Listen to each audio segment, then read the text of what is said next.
What happens when a billionaire CEO, betrayed by his ex-fiancée, decides to test whether genuine love still exists? Alexander Stone creates an elaborate fake identity as a struggling freelancer, but he never expected to meet Jasmine Rivera, a kind marketing executive who would change everything. Hello, beautiful souls. Tonight's story will take you on a journey where hearts are tested and destinies collide. Let's dig in. The morning sun sliced through Brew and Bean's windows like golden knives, illuminating dust motes that danced above worn wooden tables. Alexander Stone hunched over his deliberately ancient laptop, fingers hovering above keys that could destroy or create empires with a single command. Instead, he stared at broken code he had sabotaged himself. The coffee shop hummed with Miami's morning rhythm. Business suits clutched phones while students buried themselves in textbooks. But Alexander existed in careful isolation, dressed in a thrift store sweater that scratched his skin like penance. 6 months of this charade, and he still flinched when baristas called him by his fake name. The door chimed. Alexander's peripheral vision caught movement, a woman with dark hair escaping from a messy bun, professional blazer wrinkled from obvious haste. She moved with purpose toward the counter, checking her phone with the frantic energy of someone perpetually late. The usual, Jasmine, called Marcus, the barista who had memorized everyone's orders except Alexander's. Alexander always paid cash and never gave the same name twice. Jasmine Rivera. He had noticed her before during his morning surveillance of human decency. Marketing executive, judging by her laptop stickers and the way she spoke about campaigns on phone calls. Always polite to service workers, always tipping well despite clearly living on a tight budget. Perfect test subject. Alexander groaned audibly, running hands through hair that had grown longer than his usual corporate cut. He made sure his frustration appeared genuine as he glared at the screen displaying his intentionally broken masterpiece. "Here you go," Marcus said to Jasmine. "Good luck with your presentation today." Alexander watched her thank Marcus, watched her turn toward the door. Then he groaned again, louder this time. Jasmine stopped. Alexander's pulse quickened as she approached his corner table, steam rising from her cup like incense. This was it. The moment that would prove whether genuine kindness still existed in his world of calculated transactions. "Excuse me," Jasmine said, her voice carrying genuine concern. "I couldn't help but notice you seem to be having trouble. I work in marketing and technology. Maybe I could help." Alexander looked up, letting surprise flicker across his features. Her brown eyes held warmth that seemed foreign after months of board meetings and hostile takeovers. "Oh, thank you, but I wouldn't want to bother you. You look like you're in a hurry." "I have a few minutes." She settled into the chair across from him without invitation, and something in Alexander's chest twisted unexpectedly. "What kind of project are you working on?" The lie rolled off his tongue like practiced poetry. "I'm a freelance web developer trying to finish a project for a client. The code keeps crashing and I honestly have no idea what I'm doing wrong. I've been staring at this screen for 3 hours." Jasmine set down her coffee and leaned forward. "Mind if I take a look? Sometimes fresh eyes can spot what we miss." Alexander hesitated, as his character should. Then he turned the laptop toward her, watching her face illuminate with the soft glow of the screen. Her fingers moved across his keyboard with practiced efficiency, and he found himself studying her expression rather than monitoring his test. "Here's your problem," she said after several minutes. "You have a syntax error on line 47 and your function call on line 62 references a variable that doesn't exist." Her corrections were swift and precise. "Try running it now." The program executed perfectly, as Alexander had known it would. But watching Jasmine's satisfied smile as the code worked sent an unexpected warmth through his chest. "That's incredible," he said, and for the first time in months, his amazement was genuine. "You fixed something I've been struggling with all morning in just a few minutes." "It's not a big deal," Jasmine replied, glancing at her phone. "Programming logic is similar to marketing strategy. You just identify where things break down. I'm Alexander, by the way. He extended his hand across the small table. And I owe you a huge debt of gratitude. Jasmine, she said, shaking his hand briefly. And you don't owe me anything. Sometimes we all need a little help. As she stood to leave, panic seized Alexander's throat. This conversation had felt more real than anything he had experienced since building his empire. Wait, he called out, perhaps too eagerly. Could I buy you dinner sometime? As a thank you. Jasmine paused, studying his face with an intensity that made him wonder if she could see through his careful disguise. I'm pretty busy with work, but maybe coffee again sometime. I'm here most mornings. I'll be here too, Alexander said quickly. Working on various projects. Maybe I'll see you around. After she left, Alexander stared at the corrected code on his screen. For 6 months, he had tested dozens of people, searching for genuine kindness in a world that had taught him to expect betrayal. Grace's treachery still burned in his memory like acid, his ex-fiancée who had sold company secrets for personal gain, who had loved his wealth but never him. But Jasmine had helped without expectation.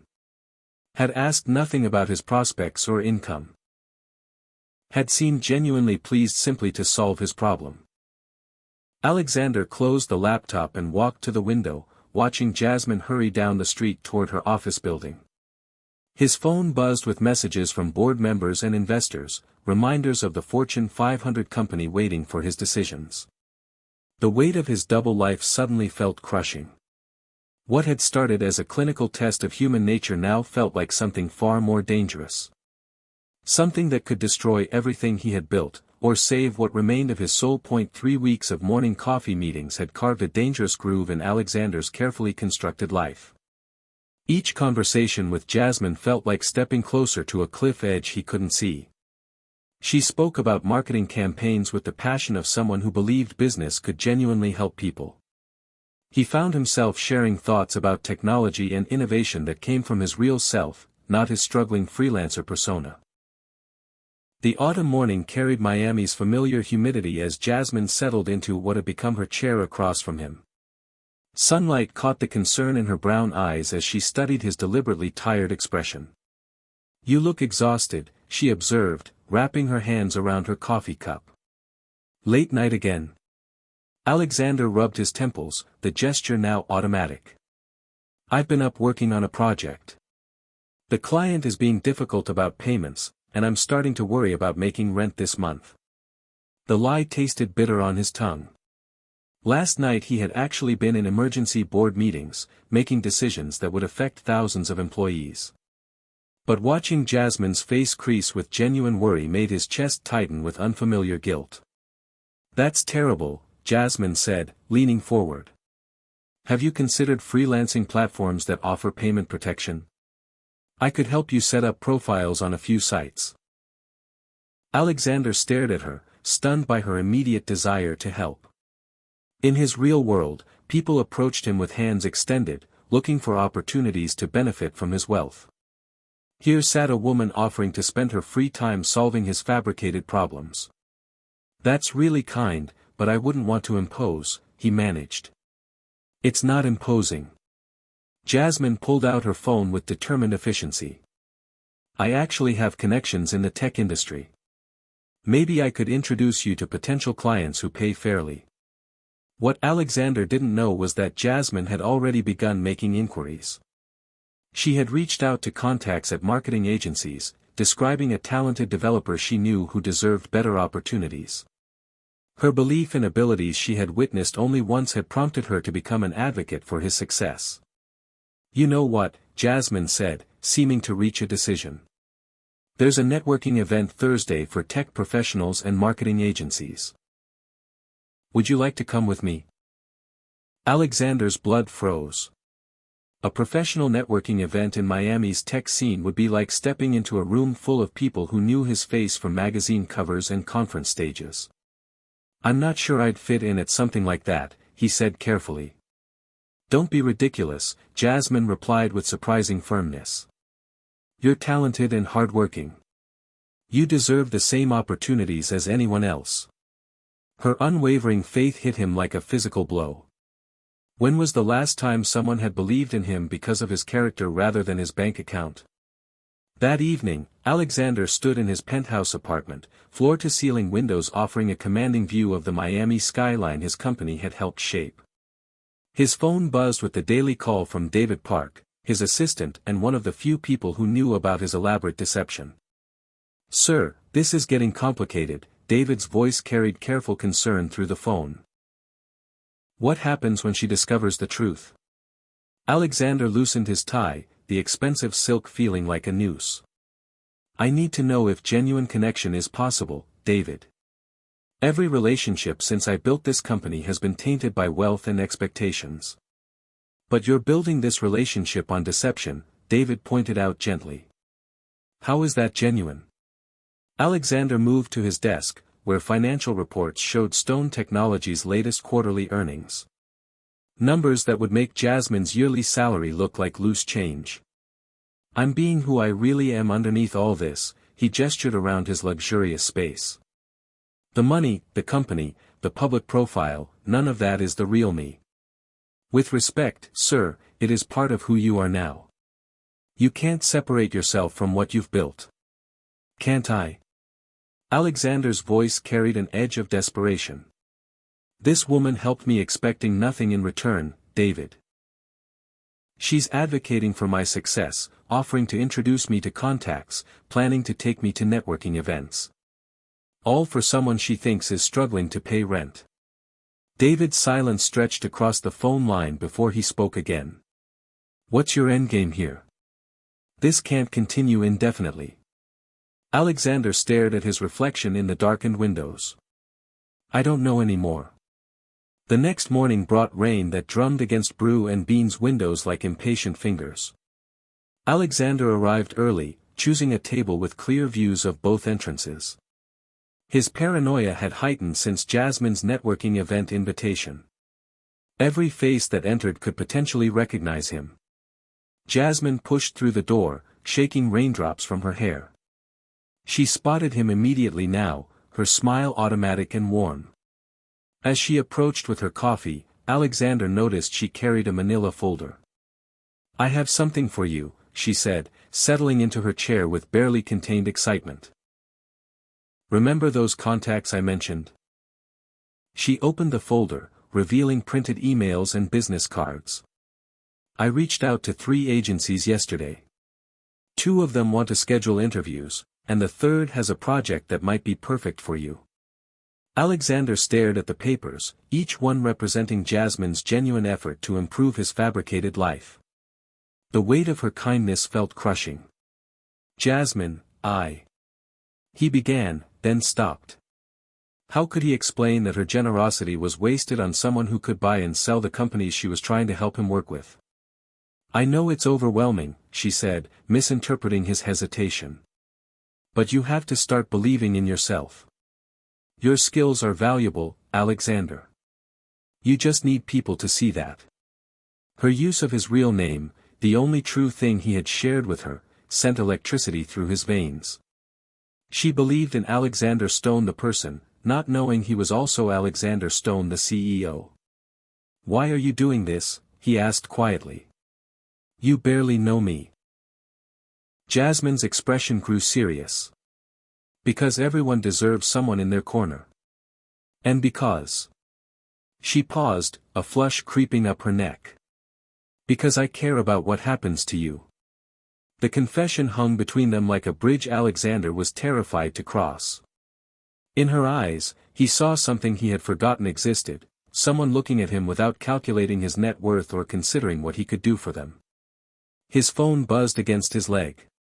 An urgent text from David, board meeting moved to 10 a.m. Crisis with the Jakarta project. Alexander glanced at the time. 9:15 a.m. He had to leave immediately to maintain his real life, but Jasmine sat across from him with hope shining in her face, waiting for his response to her confession. "Jasmine," he said, his voice rougher than intended. "There are things about me you don't know." "There are things about everyone we don't know," she replied softly. That's what makes getting to know someone interesting. Alexander's phone buzzed again. Then again. The weight of 2 lives pressed down on him like ocean depths. "I have to go," he said abruptly, standing and closing his laptop. Emergency client call. Confusion flickered across Jasmine's features. "Of course. But Alexander, about what I said, we'll talk tomorrow," he promised, hating himself for the lie even as he spoke it. Same time. As he rushed toward the door, Alexander heard Jasmine call after him, "Don't forget the folder." He turned back to see her holding up the manila folder containing her efforts to build his fake career. The sight of her hopeful smile nearly broke his resolve. "Keep it for now," he said. "I trust you." Outside in the rain, Alexander's hands shook as he called his driver. Jasmine's words echoed in his mind, "I care about what happens to you." She cared about a lie. But somehow, impossibly, her caring had begun to feel like the only real thing in his life. The Jakarta crisis consumed 3 days of Alexander's life. 72 hours of conference calls, emergency flights, and hostile negotiations to save a billion-dollar development project. He moved through his real world like a ghost, his thoughts constantly drifting to a coffee shop and a woman who believed in a man who didn't exist. When he finally returned to Brew and Bean, Alexander found Jasmine's usual table empty. Marcus, the barista, noticed his searching look. "She's been asking about you," Marcus said, wiping down the espresso machine. "Said you had a client emergency. Everything okay?"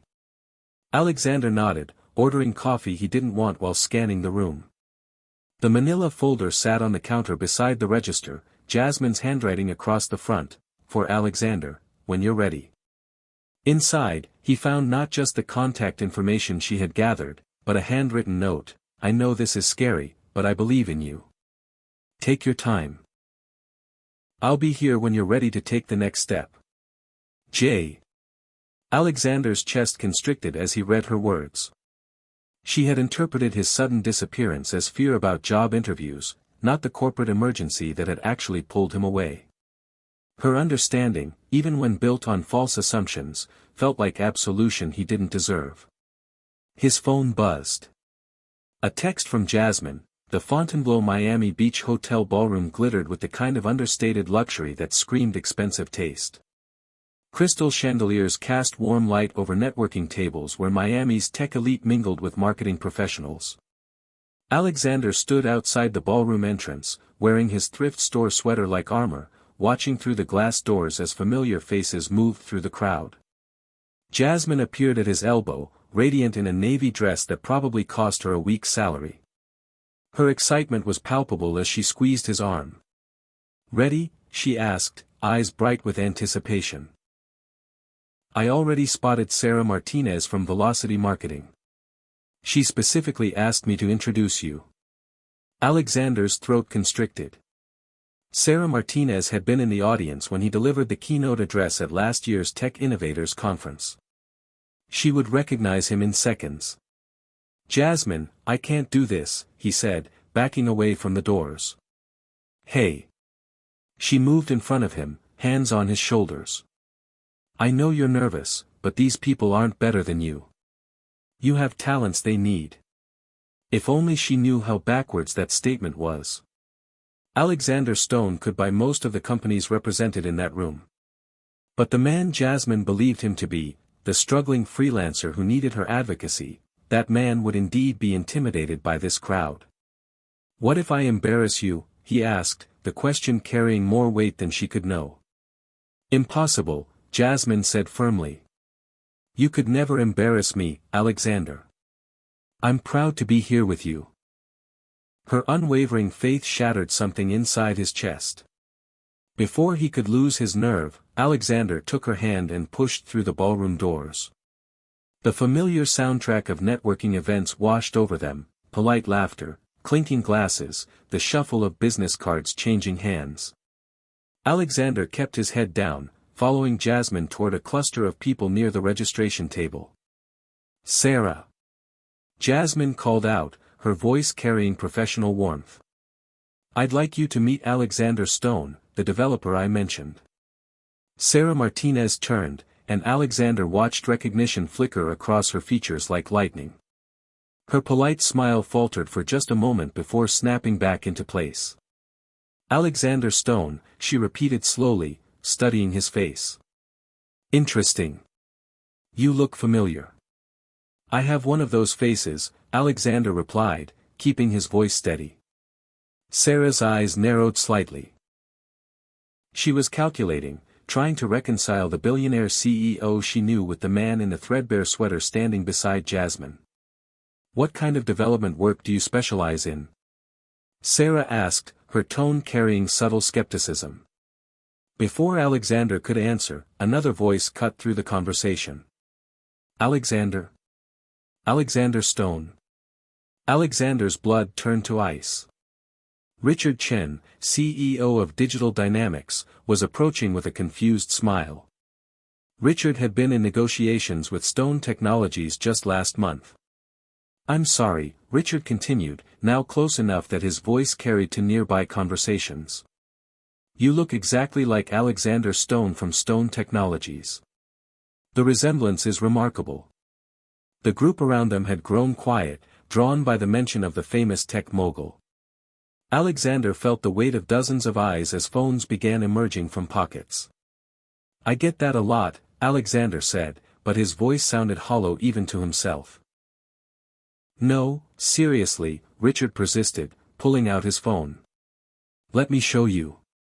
The resemblance is uncanny.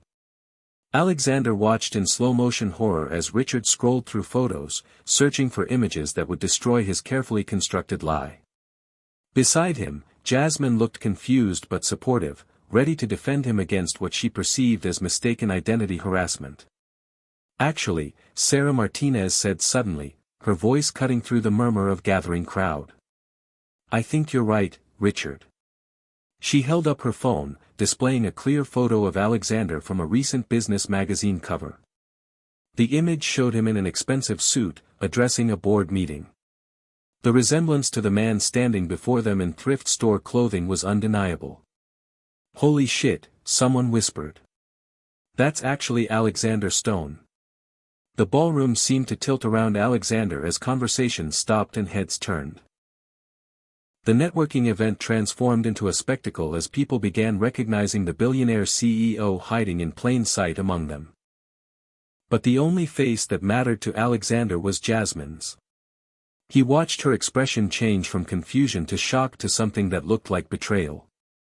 Her hand slipped from his arm as if his skin had become toxic. Jasmine, he started, but she was already backing away.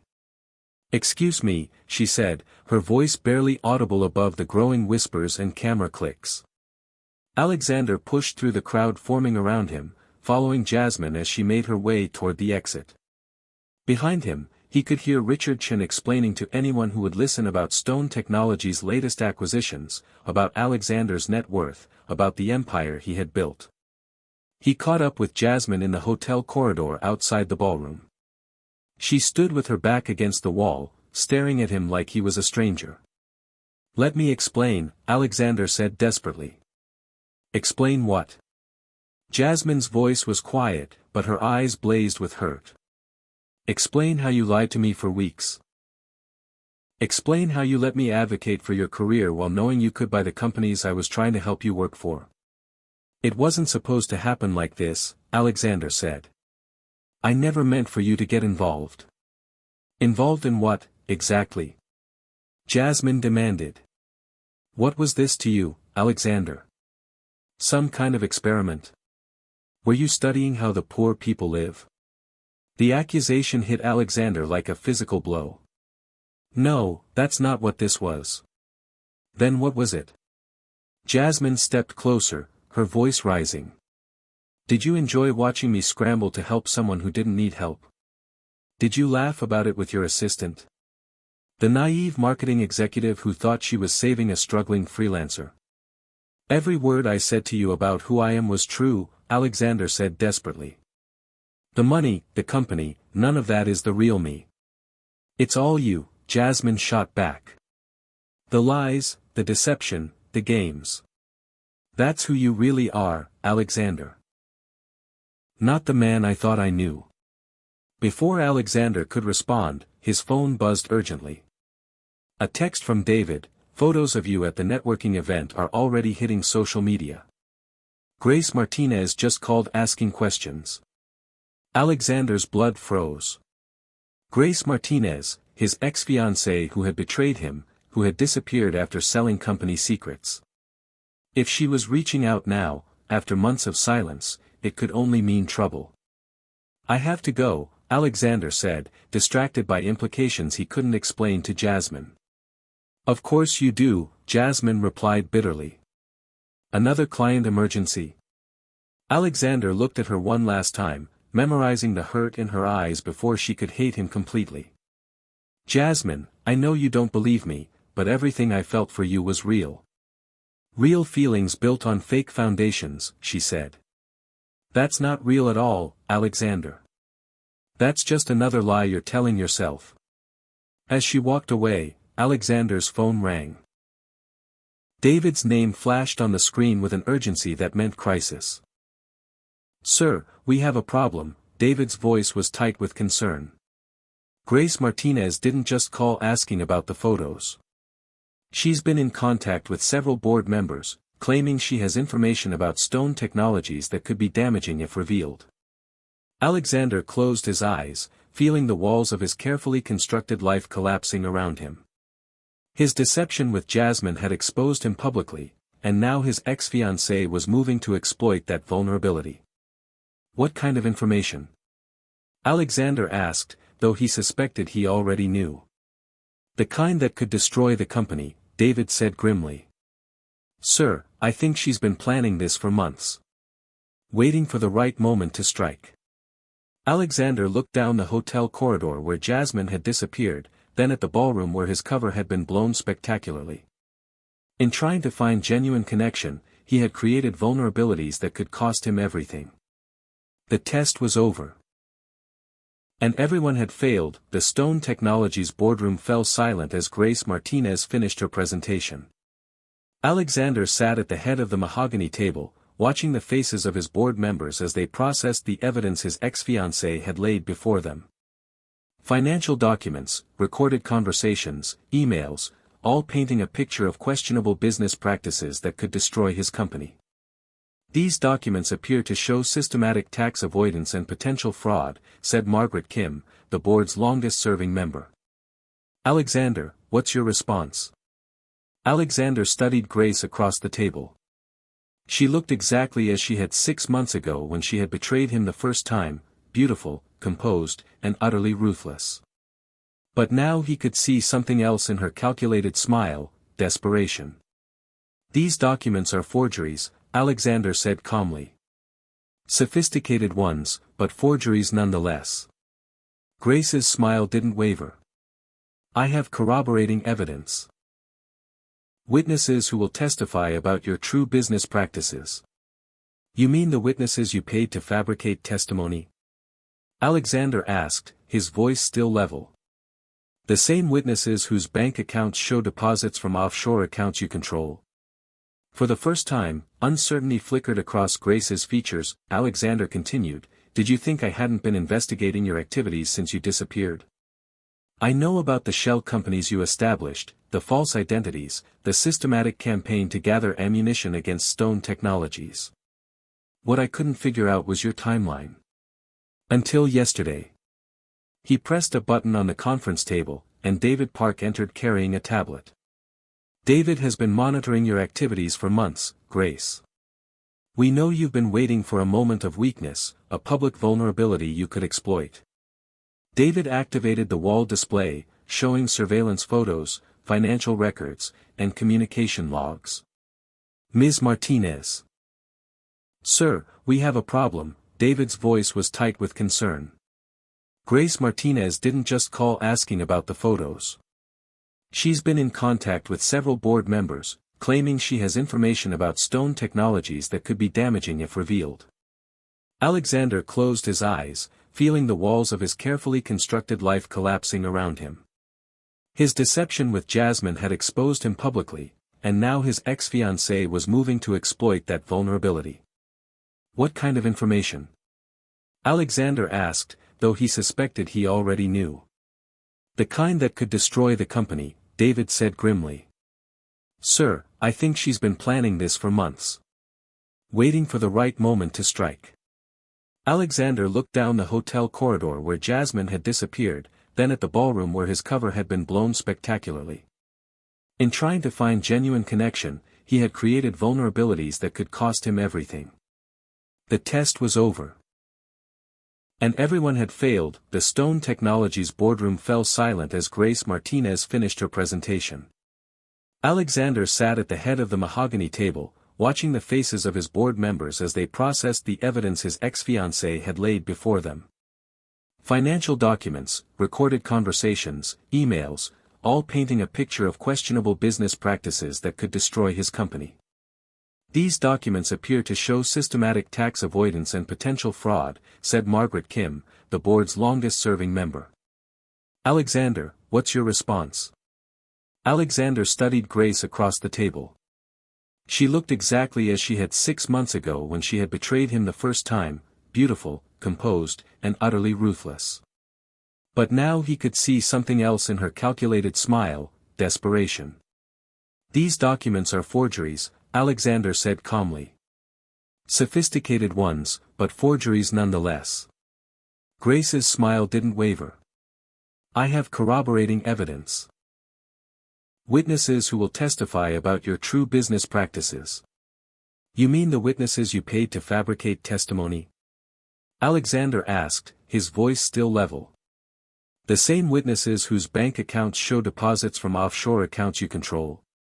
For the first time, uncertainty flickered across Grace's features. Alexander continued, did you think I hadn't been investigating your activities since you disappeared? I know about the shell companies you established, the false identities, the systematic campaign to gather ammunition against Stone Technologies. What I couldn't figure out was your timeline. Until yesterday. He pressed a button on the conference table, and David Park entered carrying a tablet. David has been monitoring your activities for months, Grace. We know you've been waiting for a moment of weakness, a public vulnerability you could exploit. David activated the wall display, showing surveillance photos, financial records, and communication logs. Ms. Martinez. Sir, we have a problem. David's voice was tight with concern. Grace Martinez didn't just call asking about the photos. She's been in contact with several board members, claiming she has information about Stone Technologies that could be damaging if revealed. Alexander closed his eyes, feeling the walls of his carefully constructed life collapsing around him. His deception with Jasmine had exposed him publicly, and now his ex-fiancée was moving to exploit that vulnerability. What kind of information? Alexander asked, though he suspected he already knew. The kind that could destroy the company, David said grimly. Sir, I think she's been planning this for months. Waiting for the right moment to strike. Alexander looked down the hotel corridor where Jasmine had disappeared, then at the ballroom where his cover had been blown spectacularly. In trying to find genuine connection, he had created vulnerabilities that could cost him everything. The test was over. And everyone had failed. The Stone Technologies boardroom fell silent as Grace Martinez finished her presentation. Alexander sat at the head of the mahogany table, watching the faces of his board members as they processed the evidence his ex-fiancée had laid before them. Financial documents, recorded conversations, emails, all painting a picture of questionable business practices that could destroy his company. These documents appear to show systematic tax avoidance and potential fraud, said Margaret Kim, the board's longest-serving member. Alexander, what's your response? Alexander studied Grace across the table. She looked exactly as she had 6 months ago when she had betrayed him the first time, beautiful, composed, and utterly ruthless. But now he could see something else in her calculated smile, desperation. These documents are forgeries, Alexander said calmly. Sophisticated ones, but forgeries nonetheless. Grace's smile didn't waver. I have corroborating evidence. Witnesses who will testify about your true business practices. You mean the witnesses you paid to fabricate testimony? Alexander asked, his voice still level. The same witnesses whose bank accounts show deposits from offshore accounts you control. For the first time, uncertainty flickered across Grace's features. Alexander continued, did you think I hadn't been investigating your activities since you disappeared? I know about the shell companies you established, the false identities, the systematic campaign to gather ammunition against Stone Technologies. What I couldn't figure out was your timeline. Until yesterday. He pressed a button on the conference table, and David Park entered carrying a tablet. David has been monitoring your activities for months, Grace. We know you've been waiting for a moment of weakness, a public vulnerability you could exploit. David activated the wall display, showing surveillance photos, financial records, and communication logs. Ms. Martinez. Alexander stared at her, understanding dawning. You were testing me too. Not consciously, Jasmine said softly. But I kept waiting for you to lose interest when you realized I couldn't offer you anything exciting or glamorous. When you kept showing up, kept caring about my thoughts and dreams, I started to believe maybe you saw something in me worth staying for. I saw everything in you worth staying for, Alexander said. Your kindness, your intelligence, your strength. The way you fight for people you believe in. The way you see potential in others and work to help them achieve it. Even when that person is lying to you about who they are. Alexander stepped closer, close enough to see the gold flecks in her brown eyes. Especially then. You saw through all my defenses and cared about me anyway. That's when I knew what we had was real. So what happens now? Jasmine asked. I know who you really are, you know who I really am. Where does that leave us? Alexander reached for her hands, relief flooding through him when she didn't pull away. It leaves us with the truth. And maybe that's where we should have started. Maybe, Jasmine agreed. But if we had started with the truth, would we have ever really known each other? Would you have trusted me without testing me first? Would I have seen your character without the wealth and power to distract from it? Alexander considered her words, realizing she was right. Their deception had been built on fear and past betrayals, but it had also stripped away everything superficial between them. I love you, he said quietly.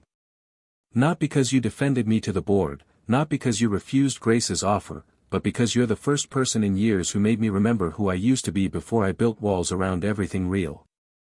I love you too, Jasmine replied. The real you. All of you. The successful CEO and the scared man hiding in coffee shops. The billionaire who can solve any problem and the person who just needs someone to believe in him. As they stood together in the boardroom where his empire conducted its business, Alexander realized his test had revealed something he hadn't expected to find. Not just whether genuine kindness existed in the world, but whether genuine love could survive the truth about who people really are. Jasmine had seen him at his most deceptive and his most vulnerable. She had been offered money to betray him and had chosen loyalty instead. She had discovered his wealth and chosen to love him anyway. So what now? Alexander asked, echoing her earlier question. Now we try something revolutionary, Jasmine said, smiling through tears he finally allowed to fall. We try being completely honest with each other. Starting when? Starting now, she said, rising on her toes to kiss him. No more tests. No more lies. Just us. Alexander kissed her back, tasting salt and possibility and the promise of something real built on the foundation of truth they had finally found together. Outside the boardroom windows, Miami gleamed in the afternoon sun, full of second chances and new beginnings for those brave enough to claim them. The end. More stories like this. If you enjoyed this emotionally intense tale of love, deception, and redemption, make sure to subscribe for more complex romance stories that will keep you on the edge of your seat. Subscribe for